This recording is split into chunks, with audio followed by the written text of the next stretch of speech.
Marco Nessi. Here. Jerry Wolfgang. Here. Kevin McCabe. Here. William Ross. Here. Robert Cliff. Here. Scott Bridges. Here. Clifford Scott. Here. Jason Krempa. Here. Thank you. Sue, you have any announcement? Yes, to the members of the board and guests, I'd like to introduce Sue Barone, who is our new administrative assistant, property associate, who joined us just last week, but she really hit the ground running and brings a lot of energy and a lot of skills and talent to the agency. I want to say welcome. Pleasure to be here. All right, introduction of guests 3.0. Carolyn Crusoe, agency staff. Visitors. Andrew Wyland, agency staff. Mark Gabriel, agency counsel. Jim Fink from Business Schools. David Chiaz, School of Development. Mike Dudley, agency staff. Mike Montana, Home Properties. Dimitri Latsky, agency staff. Great, thank you. Can we stand for the pledge of allegiance? Mr. Cliff, you want to lead us? I pledge Allegiance to the flag of the United States of America and to the republic for which it stands, one nation, under God, indivisible, with liberty and justice for all. Thank you. 5.0 approval of the meeting minutes from the August 12th meeting. Mr. Ross. So moved. Any questions on the meeting minutes from last meeting? Okay. Do I have a second? Mr. Cook. All in favor? Aye. Opposed? Carries. Thank you. 6.0, Kevin? Reviewed the agency payables of August 31st, found to be in order, make a motion to approve. Do we have a second? Second. Jerry? Okay. Roll call. Second. All in favor? Aye. Opposed? Carries. Thank you very much. All right, unfinished business, 7.0. Ms. Callow, 1 East Avenue, Dimitri. Thank you, Mr. Chairman. A public hearing was held for Iscola 1 East Avenue on the 2nd of September. No comments were registered. All right, any questions on this? Questions, do we have a motion? So moved. Okay, do we have a second?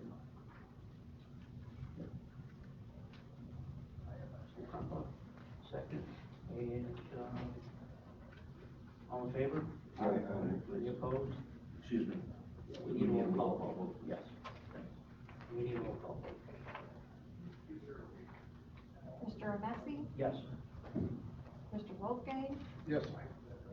Mr. McCabe. Yes. Mr. Ross. Yes. Mr. Cliff. Yes. Mr. Bridges. Yes.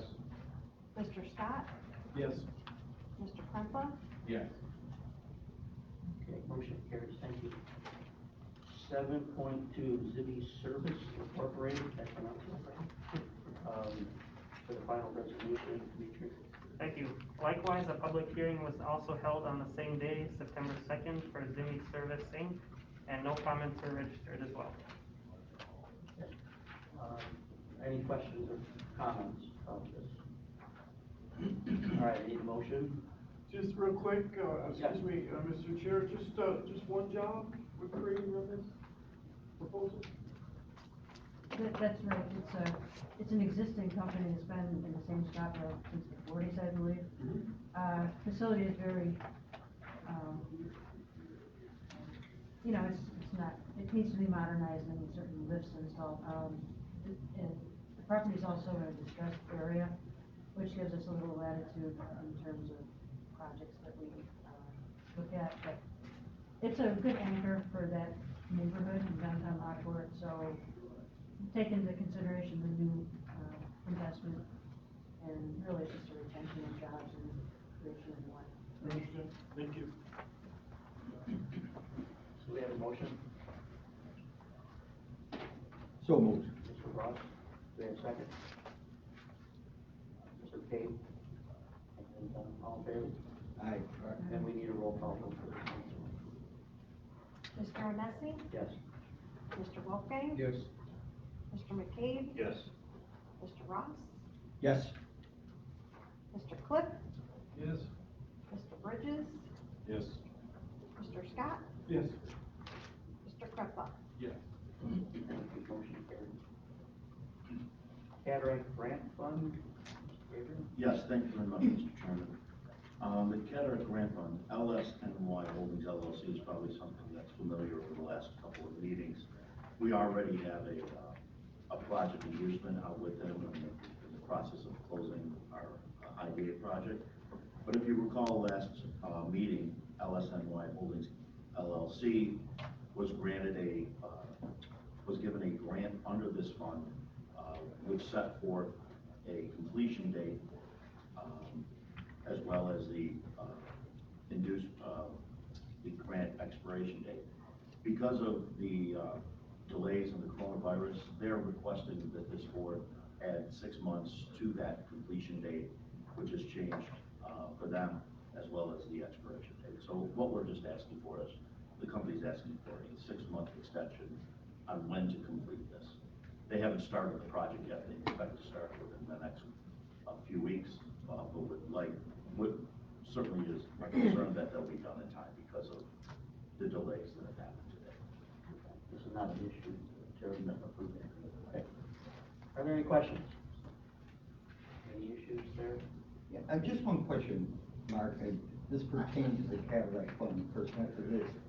With the Sentinels, Beach and Surf Club, losing that, him stepping back from it, there's no action taken, the money never moved, it stays in, and that's the way it is. It's Yeah. $2 million. Yeah, and just as for everyone's recollection, it was unlike this particular project, for example, where this board has already provided and granted a specific amount of money conditioned upon the project being done. In the one you're mentioning, the Senzos, that was never granted. We never got to that point because there were 2 conditions they had to meet before we even go forward with the grant. The one was to obtain the property, and the other was to obtain a grant from, I think, USA Niagara.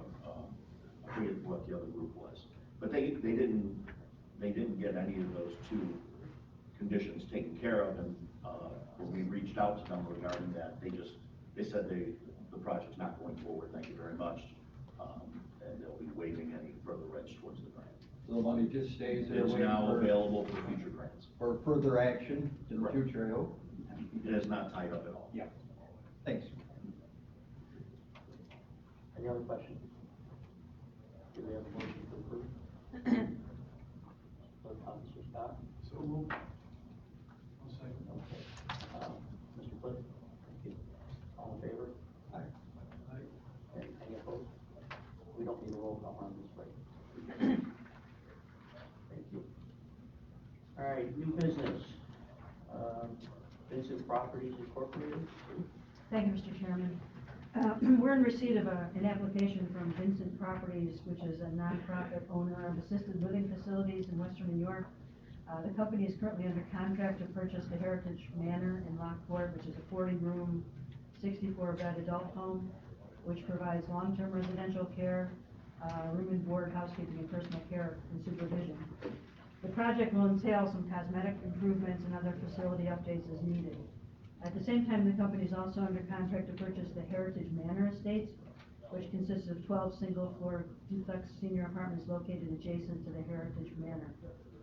The company plans to operate these facilities together with the Wheatfield Commons, which, as some of the board may remember, the agency worked with Vincent Properties a number of years ago on a bond deal to build that memory care facility in Wheatfield. The hope is to provide a continuum of care and varying levels of help for the senior individuals in the county. As I mentioned, the company is not for profit, and we have John Penna here to represent the company today. We'll add some additional details to add about the project. Hi, good morning.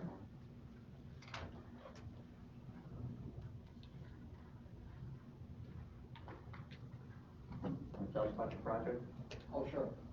So, As you know, from the Wheatfield project, many of you are familiar with, DePaul's a nonprofit organization. We operate assisted living facilities across New York State, as well as the Carolinas.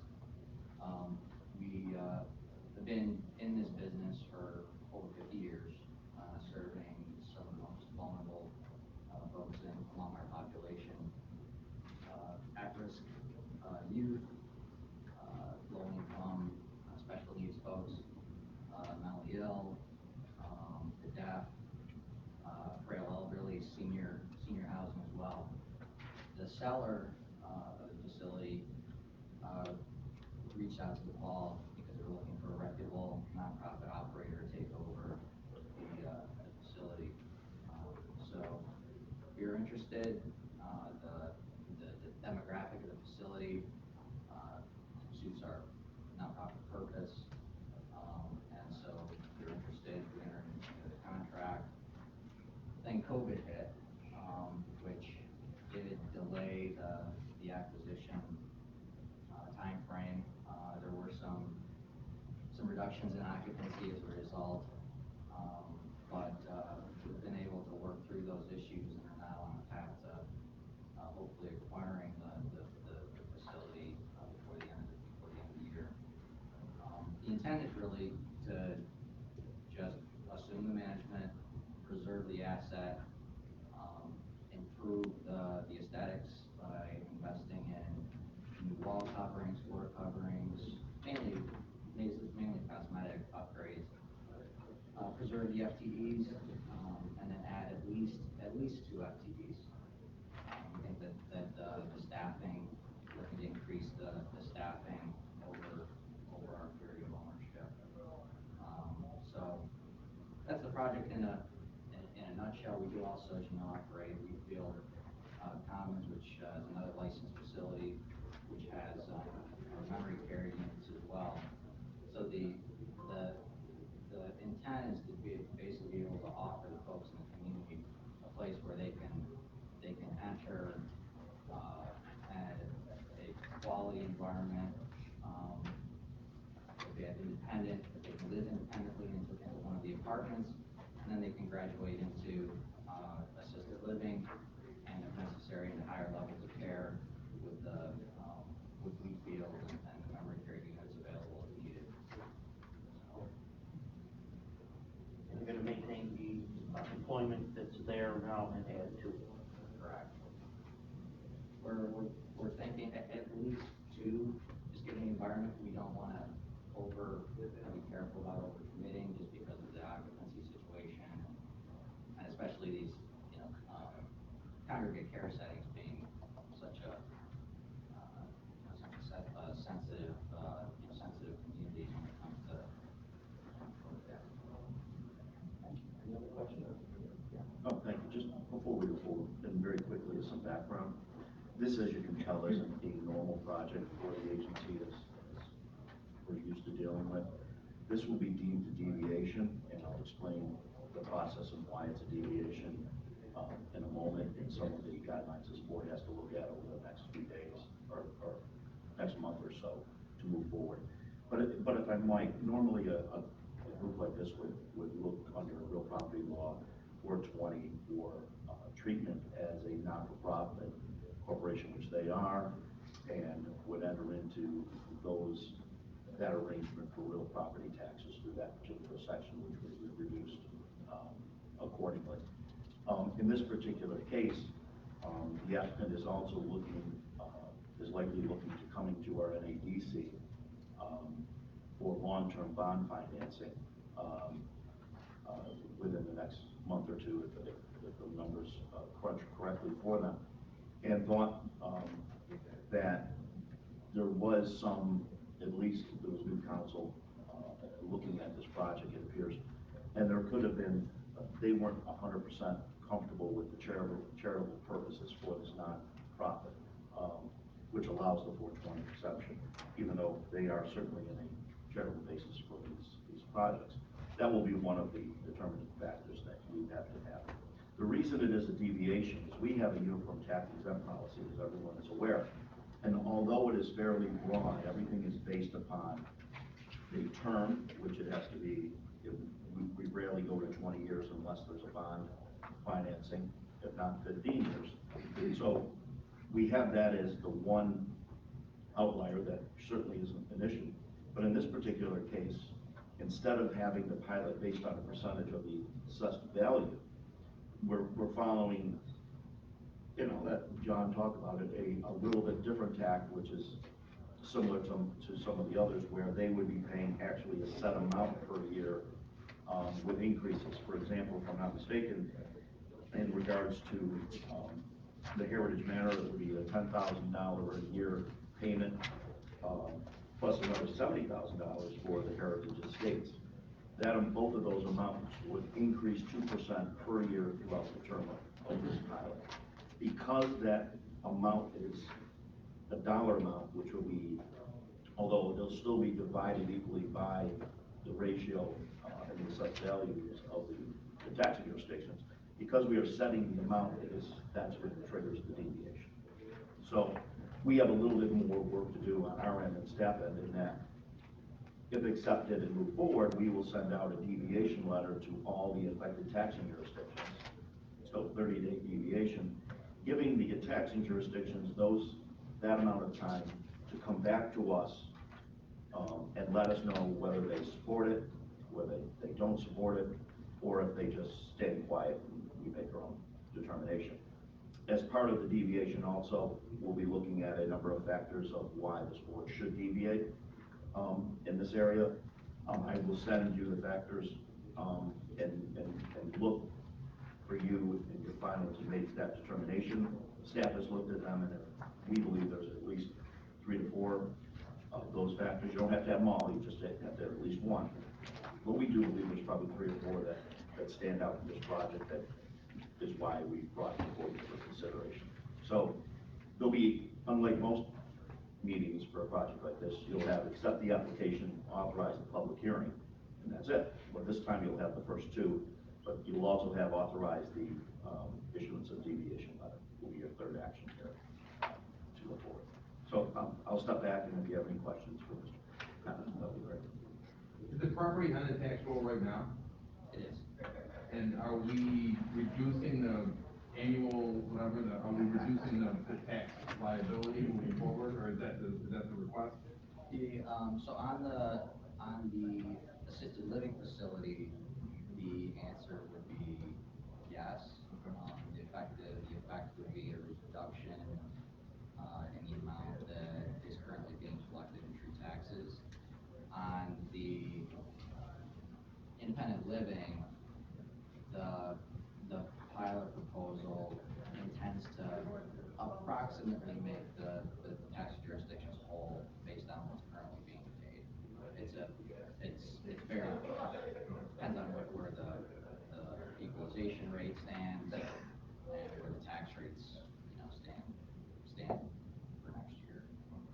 But approximately making the taxing jurisdictions whole on the independent. And without getting into a lot of detail, we did have the property appraised, and the based on the appraised value, the independent living facility is actually slightly overassessed.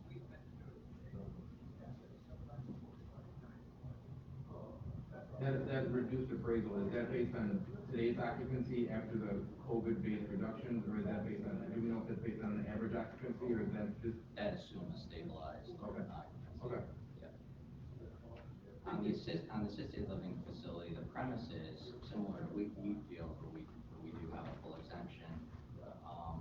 We also make a pilot payment. We work with all the, as a nonprofit, we understand that, we owe our share. And so when we go into municipalities and propose building or acquisition, acquiring a new facility, we'll always look to partner with the tax jurisdictions. We're a good neighbor. We want to be recognized as an asset in the community. So but the premise is, with respect to the assisted living facility, is that we are entitled to an exemption.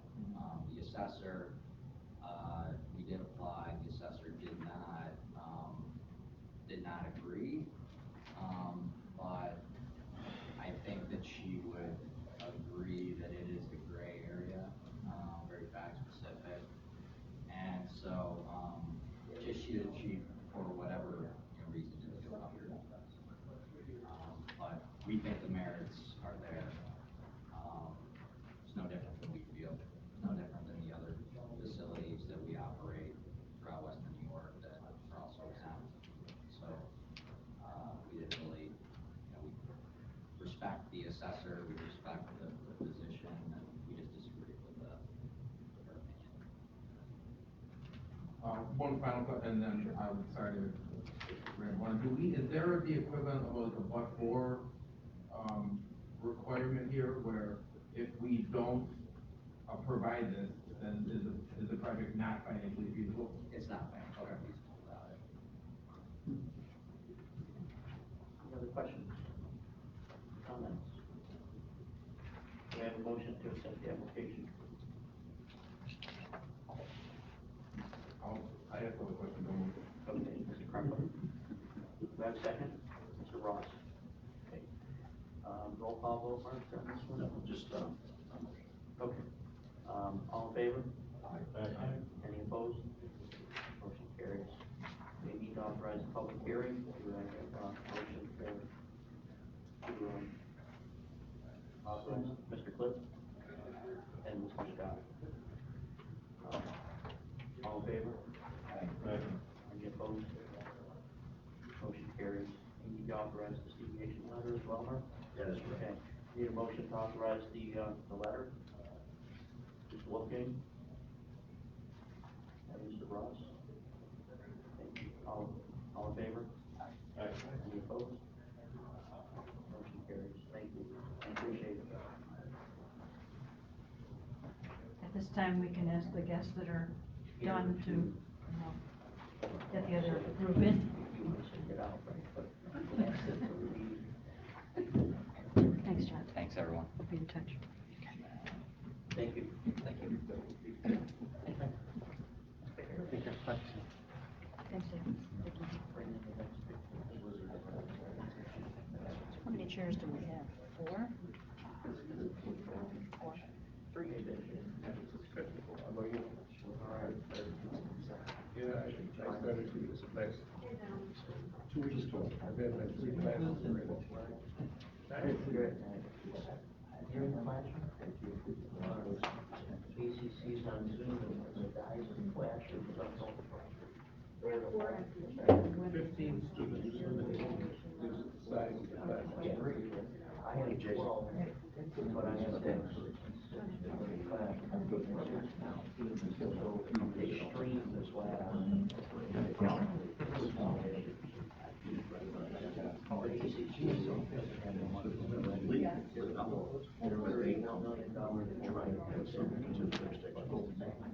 They didn't bring any other stuff. Yeah. Well, we have that president. I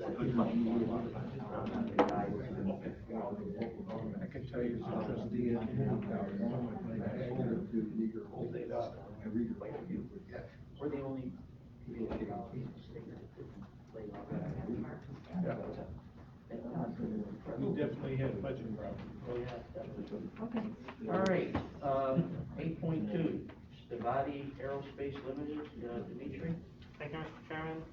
This project is located in the town of Niagara and is requesting a 15-year pilot, sales tax abatement, as well as a mortgage tax abatement.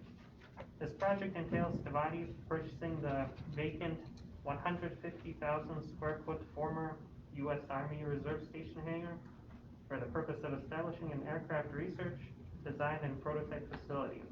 This will also serve as their temporary headquarters. The buildings will be repaired, modified, improved, new machinery and equipment will be installed, and energy efficient HVAC systems as well. The total project cost is $25,875,000, with 363 new jobs anticipated. Mr. Simon is here to further speak on the project and answer any questions. Thank you. Great. You want to share your information about your project a little bit with us? See that, David?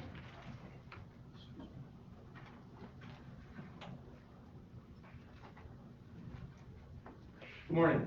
Morning. My name is John Simon. I'm the Chief Strategic Development and Asset Officer for Stevati Aerospace Limited. I'm also the Director of Stevati.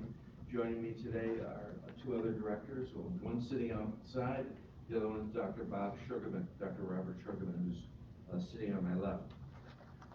Stevati is an innovative aerospace and defense manufacturing enterprise that is focused on the design and production of military, commercial, and general aviation aircraft. The company is focused on changing the way aircraft is designed and built in order to improve overall efficiency, quality, safety, performance, while reducing the cost of ownership and operation.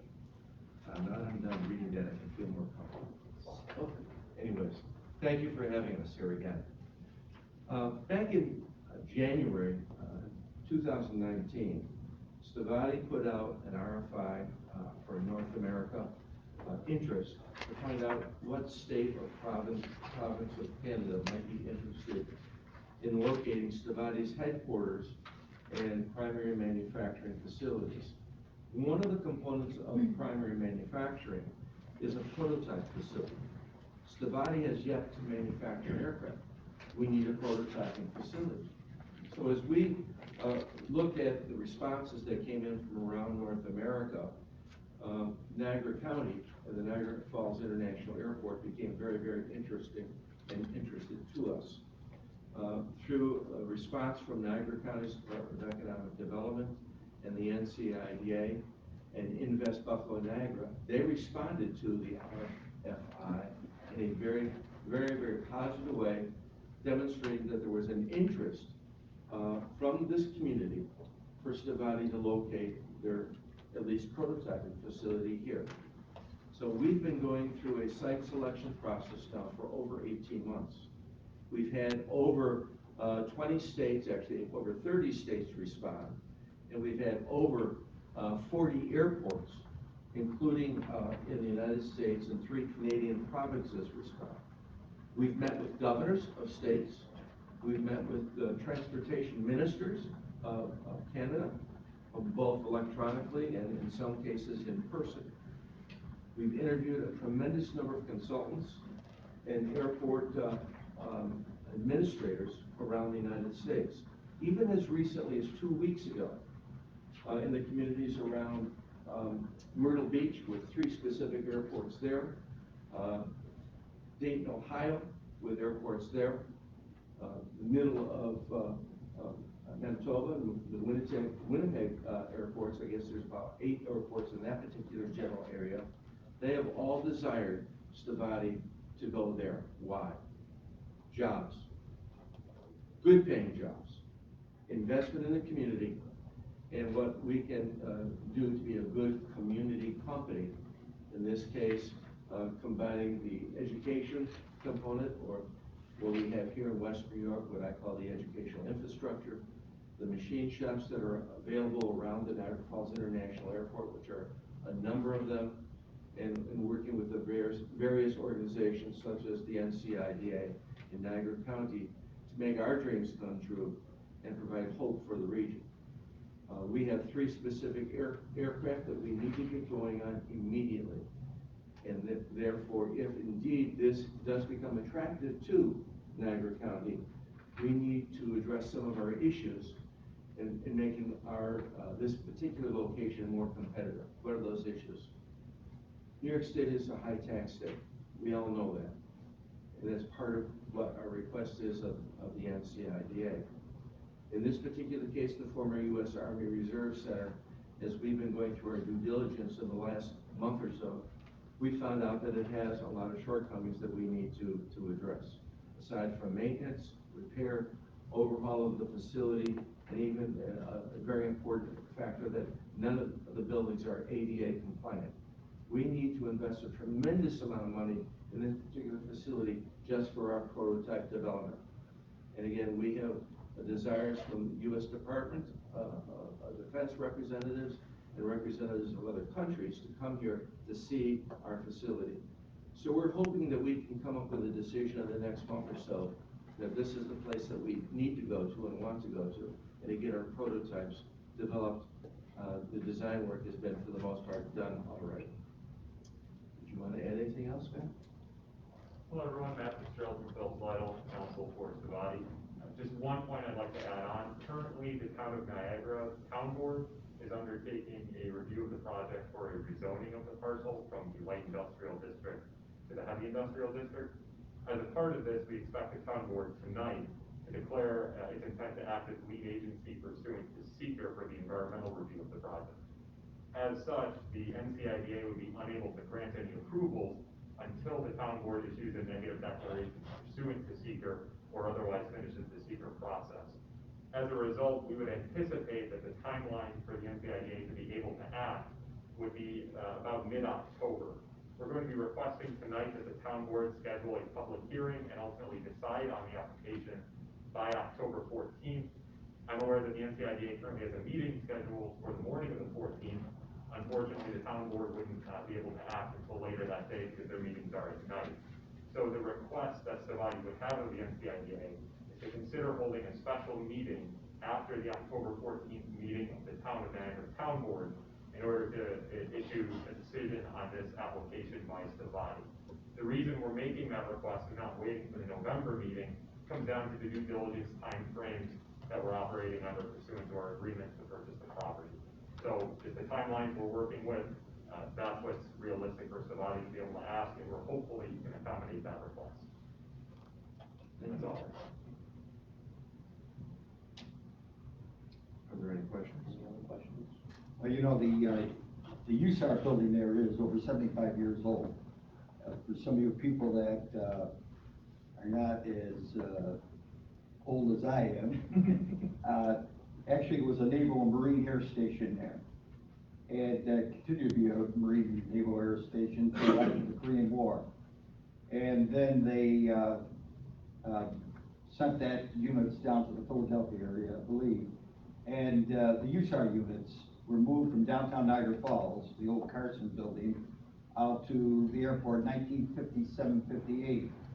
It's a beautiful building. At that time, of course, it didn't need the work that John brought up that it needs today, because I'm sure the HVAC, the ADA, and several other things need to be done to the tune of millions of dollars. There's actually no air conditioning in any of the Nothing, because I was in those offices for 12 years. I was assigned there as a company commander and later on as a staff officer for the Buffalo.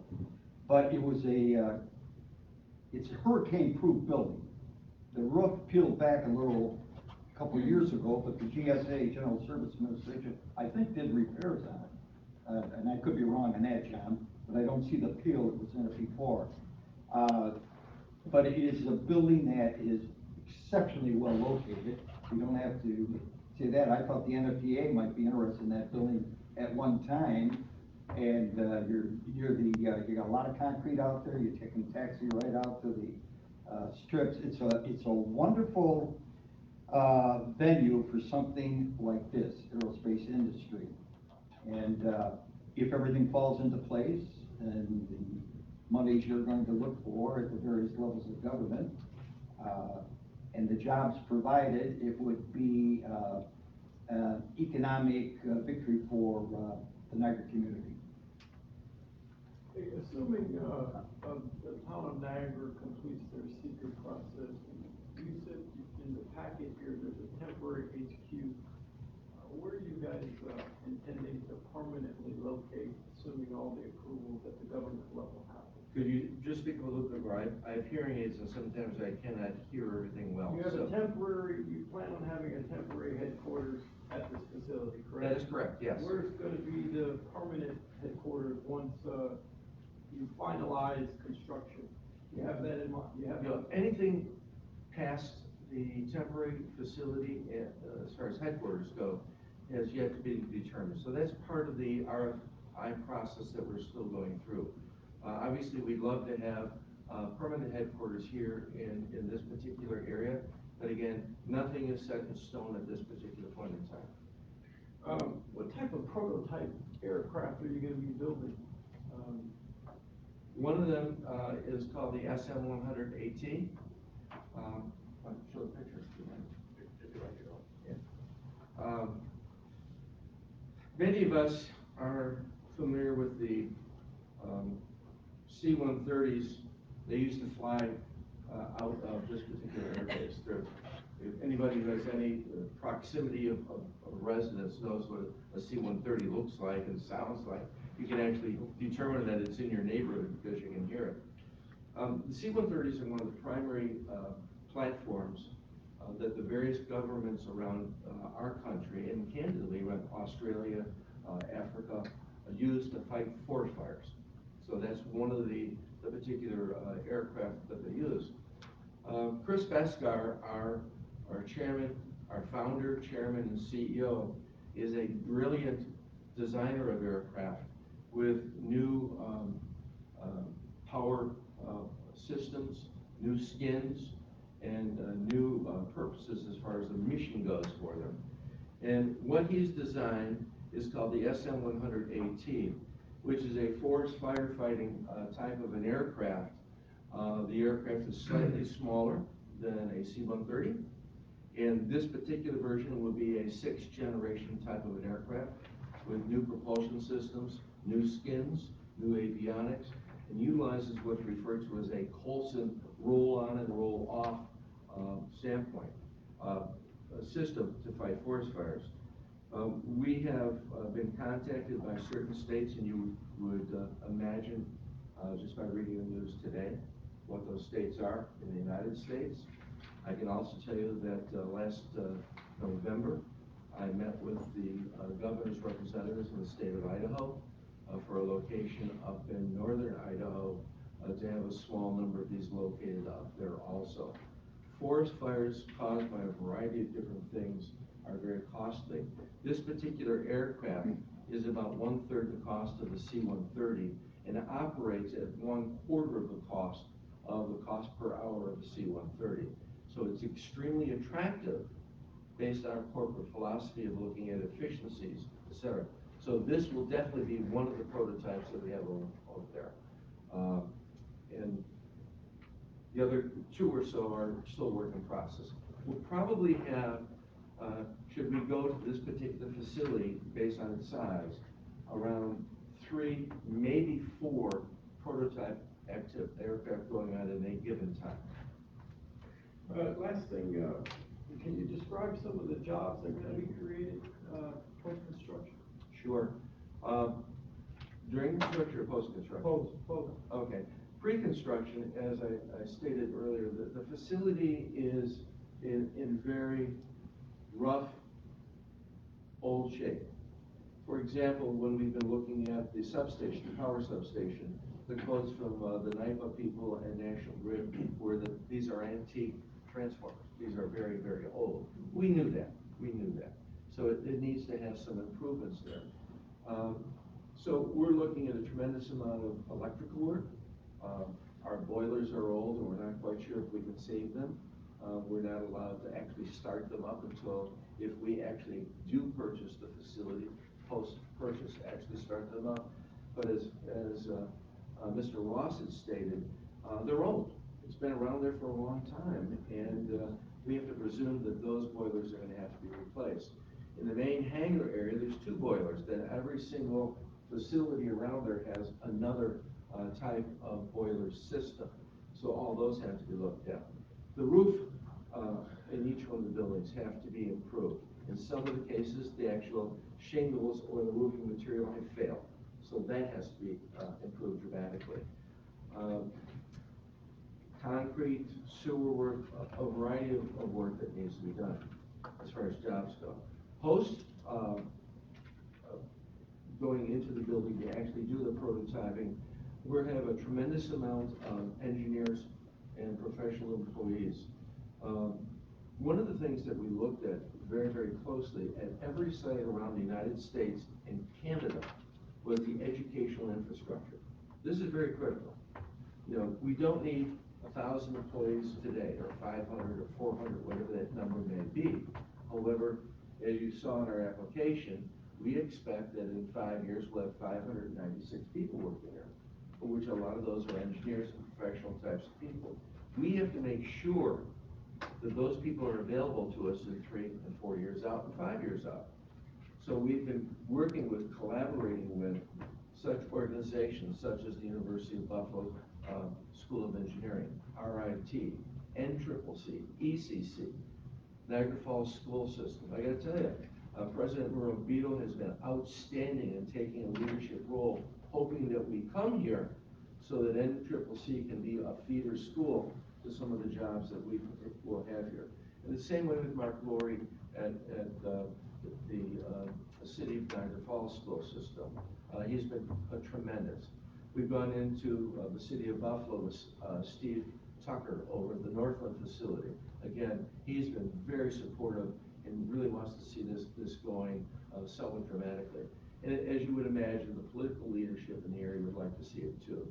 So we're trying to build collaboration with the hope that should our decision be positive for here, based on the economics, that we can move forward as rapidly as we can to not only produce these particular types of prototypes, but other prototypes for the customers that we've lined up already.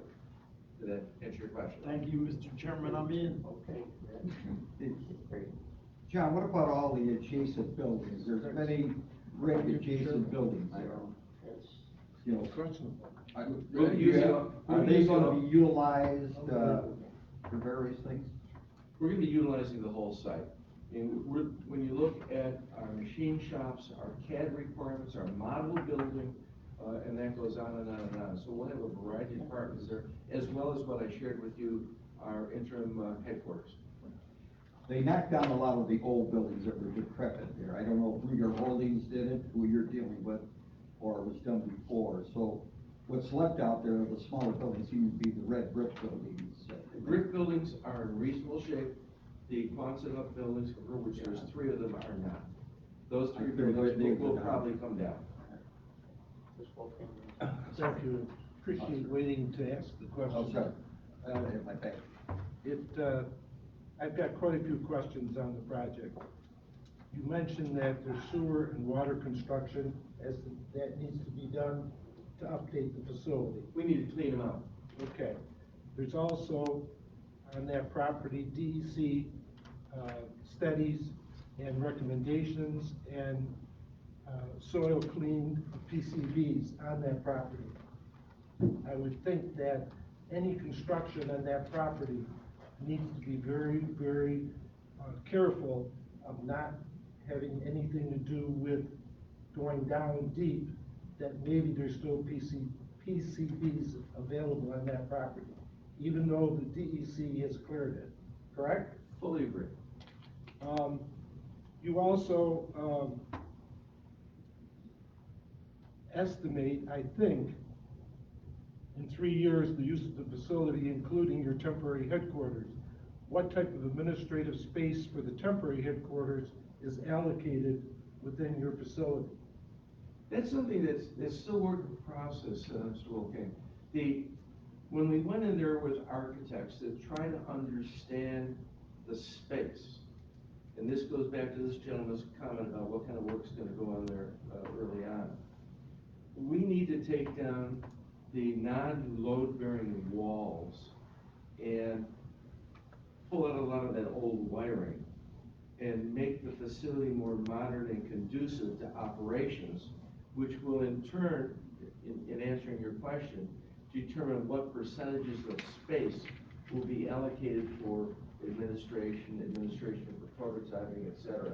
So I cannot give you a percentage with good information yet until we actually get that work done. Well, that's one question related to the administrative space, and then we go to the regular facility. You're talking about all this construction, ripping walls out and wiring and water and sewage. Is there a plan today for rendering what the facility would look like after completion of all the construction? Usually we get a rendering of a facility, what it's going to look like, at least tentatively, when they're applying to the IDA. Do you have a rendering?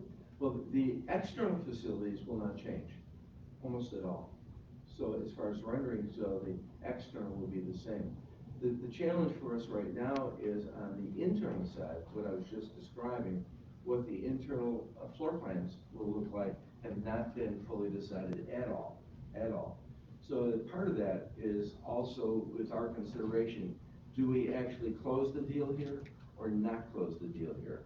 So, we're looking at our costs, but I can tell you right now, the external improvements, as far as what the facades look like, we're not gonna be changing those facades much at all, All right, but I would think you would have then a internal, paperwork as to what you're going to be doing in the facility, where construction, where office, where et cetera, so. Yeah, that's the work in process right now that I was just sharing with you.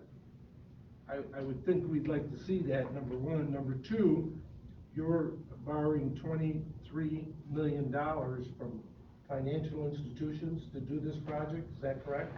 That's what we're anticipating, yes. It could go higher. Have those arrangements been made? That's all work in process too, from our equity investors as well as our bank on the West Coast. That seems to be an awful lot of money based on your concept of your construction of what you're doing. Is there anything you want to add to that, from that standpoint? Just 2 points. One is, with respect to the financing side of things, John said a lot of that remains a work in progress because we don't own the property yet. We haven't closed on it today. We're still working through the due diligence process. One of the items of which is, of course, the approval of the NCIDA. So a lot of those costs, as John had mentioned earlier, are allocated into the maintenance and repair of the existing facilities as well as some of the demolition work, just the general upkeep of the site. It's an old site, as we've discussed, and I don't want to belabor the point, but there is a lot of work that needs to go into the repair and maintenance of the facility. To address one of the questions you had earlier about the environmental side of things, we are certainly aware of the prior environmental activities taking place on the site, the DEC conditions that were placed on the site, and as a part of the Town of Niagara Town Board's secret review of the project, we would anticipate that all of these issues would be fleshed out and dealt with in due course under the State Environmental Quality Review Act. So on that side, I just wanted to add in that is something that will certainly be given a hard look by the Town of Niagara Town Board as well. Okay, you mentioned that you had those, I think you said power stations on the property, correct? There's one power station on the property. All right, have you made arrangements with National Grid as to what your power needs are and how those are going to be rectified and improved? Yeah, we've already met with them, and we've told them what our anticipated power demand is going to be and what the size of the substation is today. They all agree that it's going to have to be improved. We're working with them to decide, and our legal counsel to decide and our electrical engineers on what would be the most prudent way to go from not only installing the new stuff, but should we go towards a modular base? So let's say that today we needed 500 kilowatts of power. Well, if we go for 2.5 anticipated requirements, maybe we're better having a modular system that builds up to that particular point. I kind of like that. That makes a lot of sense, and that's something that National Grid or NIDA can help us with. Okay, it just seems there's a number of items, even though you're seeking our approval, there's a whole set of arrangements and timetables that need to come forth to make this project successful as a starting point. So for example, you mentioned that you would, in 3 years in your document, have 363 employees, and you use some very good numbers as far as what the payment would be, as far as the payroll would be for 363, and you list 35 for construction work. I don't see a timetable, again, for such a large project, just within the construction schedule to get the project ready. So to say 3 years, you're going to have 363 people working at a very high payroll is kind of questionable in my mind as to how that would take place. Jared, if I might jump in on that question. The way the application works in the process, and I know this is a larger project, so it's a little bit different from the finishing point. That 3 years is from the date that we actually close our transaction and construction starts, not 3 years from today. So if this doesn't close for 1.5 years, at that time when the facility is then built, that's when those 3 year periods, 1 year, 2 year, 3 year periods start to kick in. It wouldn't be from today. All right, but what I'm Okay. saying, what I'm asking for is you don't hire 363 even within 3 years in that type of technical level, all right? And it would seem to me in an application, it would say, we plan on hiring X amount to start this facility in year 1, year 2, and year 3. Not a total amount after 3 years. I mean, we could say in 5 years, they'll have 1,000 employees, they'll be so successful, which we would hope. But I think you need a timetable as to the construction. You need a timetable as to how many you're gonna hire as you start out. No one starts out with the 363, I understand that. And I'm trying to be very fair in looking at what this could mean for our county. But there's a lot of different levels here, and I appreciate our attorney bringing up that till this is approved, they have that time period to get it done. So, again, I think that it's nice to talk about all our connections, it's nice to talk about all what we could do, but you have a very large project here, and to be successful, you need to take small steps to get it organized, okayed, and then developed. Thank you, Mr. Chairman. May I respond to some of those questions? I got one other question, John. In reading through the material here, I believe that USAR Center is on city water, am I correct? Yes. It's not a Niagara County Correct. water district, and there's quite a savings if you are on Niagara County water district. Your plans in the future Of for moving the to- water district, because you will be using quite a bit of water out there. Yeah, that is, we have not gone down that particular path yet. As But far as, right You now, intend to go in that direction? right now, we need to get in there, if this is our choice, that's number one. And we need to see what makes the greatest financial sense in the future, moving down that particular path. Yeah, I picked that up in reading through there. Just On the job point real quick, understanding the questions, and I know that there's a fair number of moving parts to this application. Things like timetables for construction, timetables for employment, those are all things we can work to put together in preparation for the public hearing on the application. So, understanding the questions and they're thoughtful questions, and I agree, this is a complex project, a lot of moving parts, a lot of different agencies involved, and we're working to move forward with all of them at the same time in order to get these approvals in within the time frame of the due diligence period. So, John, I would just say that let's hold on the timetables for construction and employment for right now. And that's certainly something we can provide the board with at a later date as we continue our discussions with staff. And actually, this is gonna be a deciding factor in the future, whatever site you decide on, right? If we approve it or delay it or whatever. If I could, Mr. Chairman, and just to piggyback on Mr. McCabe's point, and I want to make sure the board understands this. Just because we go through this process and just because we induce, let's say, I'm just using this as an example, if we go forward and induce this project for the sales tax, the property tax, and the mortgage tax exemption benefits, doesn't mean necessarily that it's an automatic and they get them. In order for them to actually utilize those benefits, they have to close. So if they don't close, they don't receive anything from this agency going forward. But what it does do for the company, and any company that will walk in, I think Kevin points this out perfectly, is it allows them to check a box off and to make this determination of whether or not this site, to find out exactly what they have in their back pocket. And then once all this process, we only being one step in this process, once they have that taken care of, then they make their final determination and go forward. To go forward, to buy it, to invest it, and then come to us on the if-come is a dangerous proposition for many companies. I think they're making sure they have potentially this type of benefit, and they can count on that going forward and making their determination. So, and it's not unlike any other project we have. Yes. One final question, before me, everybody else can go ahead.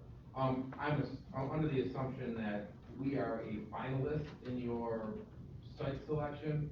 Are there other cities, locations that are you going down this road with other locales right now?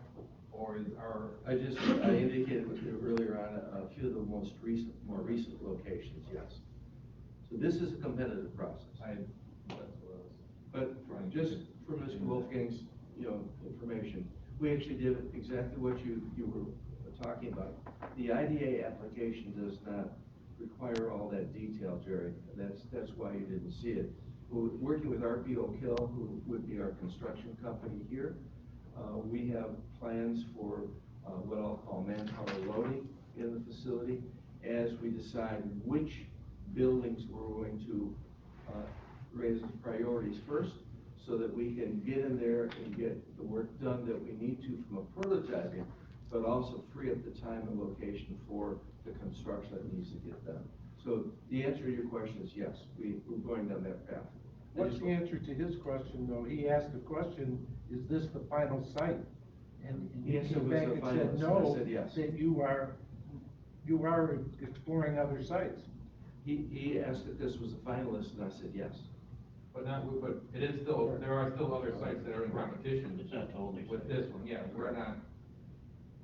I think we need to just, take a step back and ask the staff relative to, are they comfortable with this board moving forward?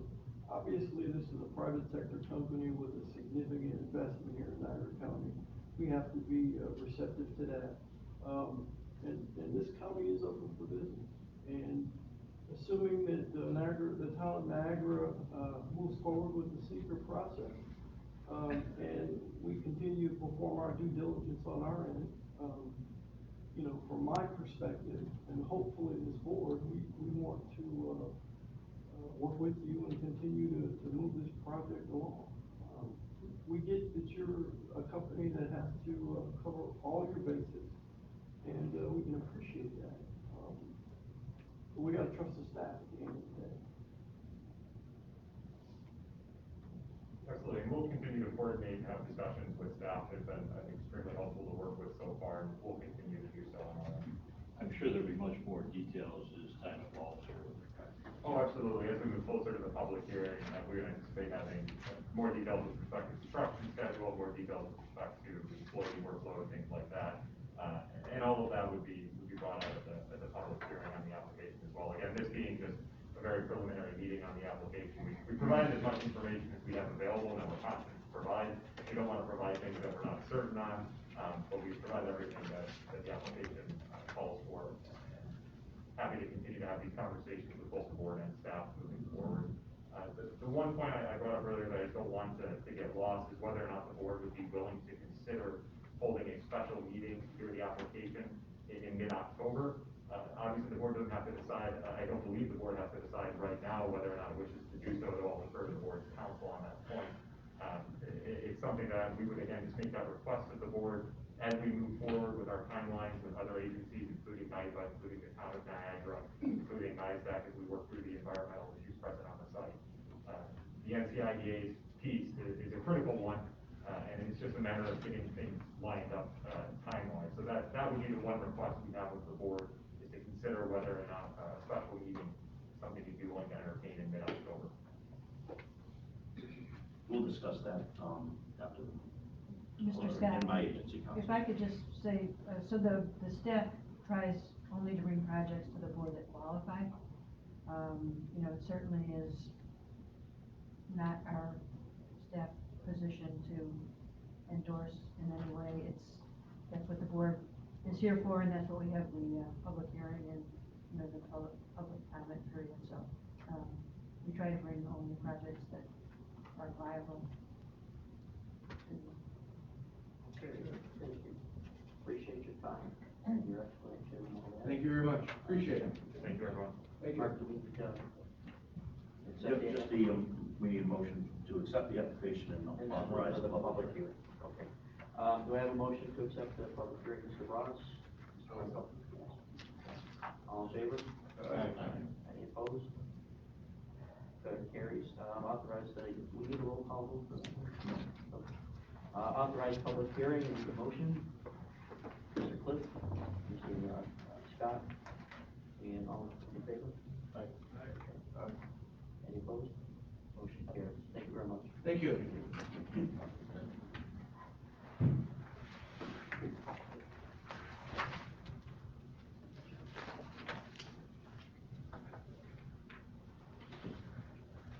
this your pen? It's not. Okay. Thank you. Thank you very much.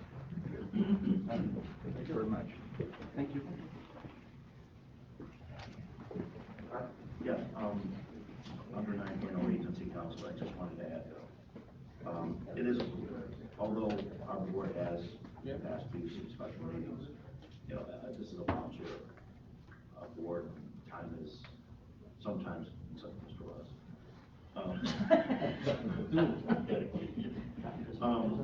It's very difficult. What I would suggest potentially as an answer to both problems, without incurring too much more time for this board, would be to entertain moving the October meeting from the 14th to the 21st.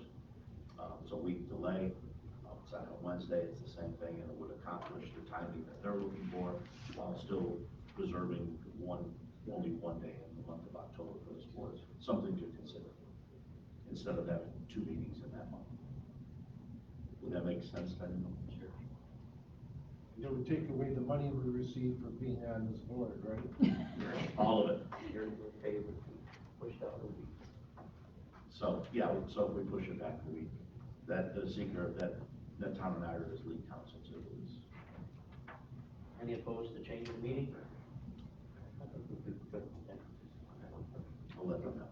I got a question for him. And it does help, I have to say, under the deviation, we have to give a solid 30 days. Most of our notices are less than 30 days from our public hearings. This has to go out in 30 days and give us response time, so actually pushing it off a week would allow us clearly to handle the bits and properties matter at the same time without a month delay in that as well. So what came this question? Do you have anything else, Mark? No. The question I have is regarding, it was in our minutes that last month we talked about the Hotel Niagara, and we approved extending their situation. Yes. A month later, has been any more information concerning the Hotel Niagara, either from you or from our CEO? But no, what I did do, beginning of last week, which is my standard operating procedure, would be I sent a letter to the company, copying their counsel, letting them know that our board has approved a third and final inducement extension for 6 months. That, according to their letter, states that they can plan on moving forward within 60 days. However, here are a list of items I still have not received for the project. There's certain requirements I ask for all the time on projects. To date, I have not received a response from that. I did get a response from the mayor of Niagara Falls, who inquired about their request and asked me to forward a copy of their requesting letter saying it would be done in 60 days. So I did forward that to Mayor Rustino, and that's the last I've heard of it. I usually give it 2 weeks and then we'll follow up again, but no contact from the company as of this time.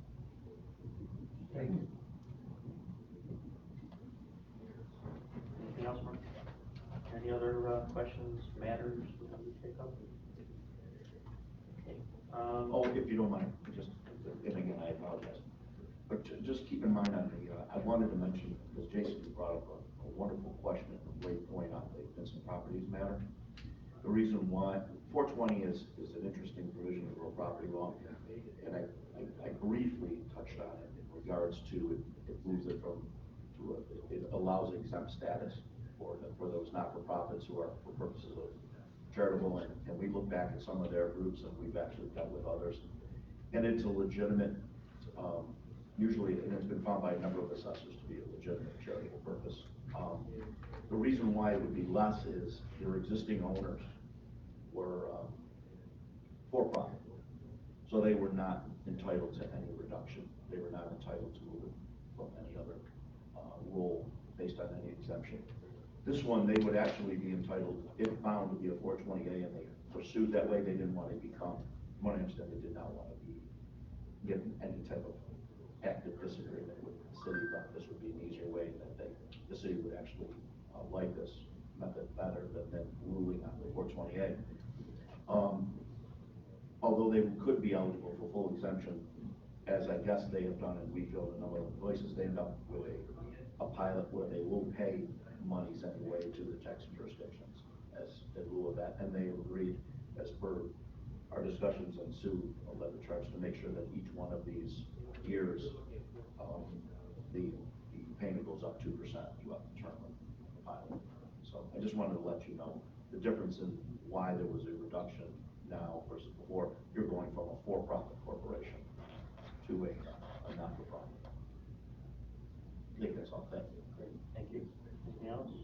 Our next meeting then is, I've got a question of Sue, and Mark, if he knows it. I think we've asked before about getting a bottom line on funding for the cataract loan fund, as far as where we stand and what we have still open that we could approve. And I just think we should be getting that. I think it is. Jerry, here. Mike has that number right there. It's, What is the eligible? page 3 of the 6.1.3 budget variance report. About $4 million in it right now.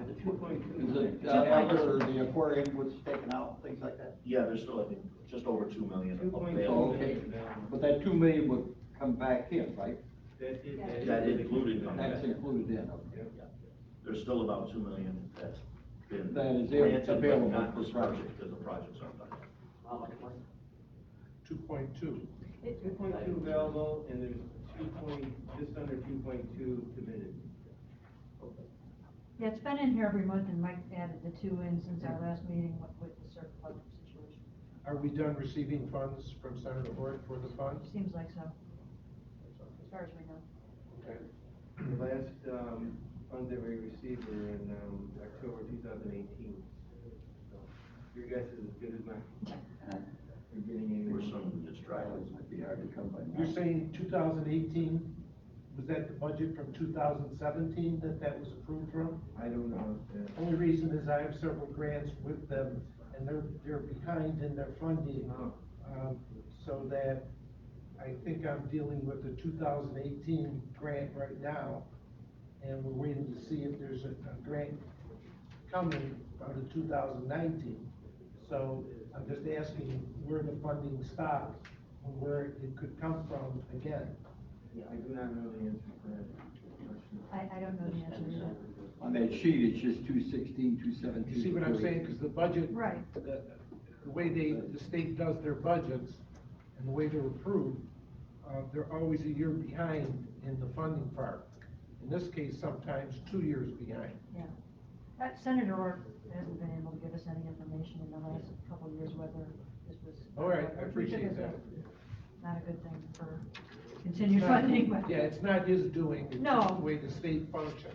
Exactly, but. Okay, thank you. All right, anything else? Next meeting, the 21st of October. I need a motion to adjourn. So, Mr. Scott and Mr. Wolfgang. Thank you. great job. See you in October. See ya.